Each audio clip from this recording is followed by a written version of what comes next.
Revelation 15. And I saw another sign in heaven, great and marvelous, 7 angels having the 7 last plagues, for in them is filled up the wrath of God. And I saw, as it were, a sea of glass mingled with fire, and them that had gotten victory over the beast, and over his image, and over his mark, and over the number of his name, stand on the sea of glass, having the harps of God.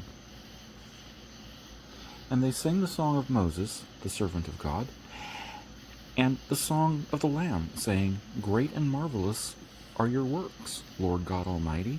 Just and true are your ways, you King of saints. Who shall not fear you, O Lord, and glorify your name? For you only are holy.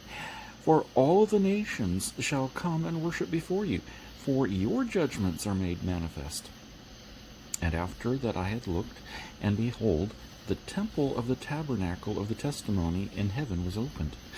And the 7 angels came out of the temple, having the 7 plagues, clothed in pure and white linen.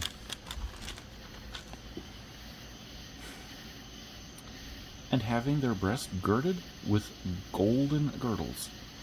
And one of the 4 beasts gave unto the 7 angels 7 vials full of the wrath of God, who lives forever and ever.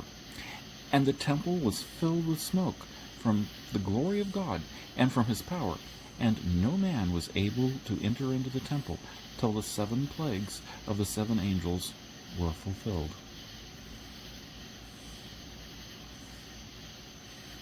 It's pretty hard, doesn't it?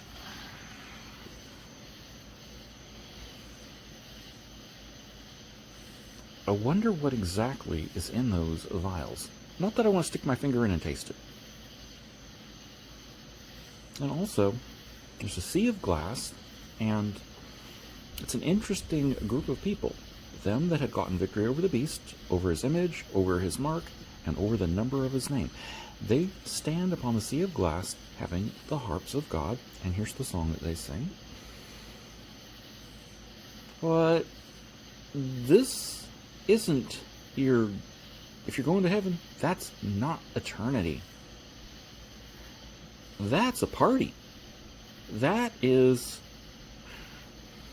like a graduation ceremony. Well, not exactly. Perhaps like a wedding. Well, not exactly, because there's going to be death involved. A christening, perhaps?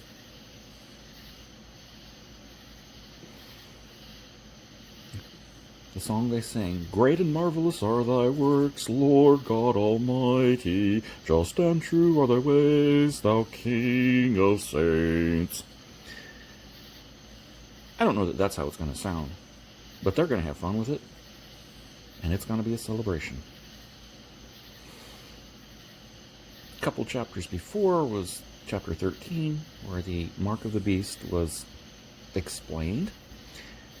If you figure it out and decide to go with the mark of God rather than the mark of the beast, this is where you'll be. How cool is that?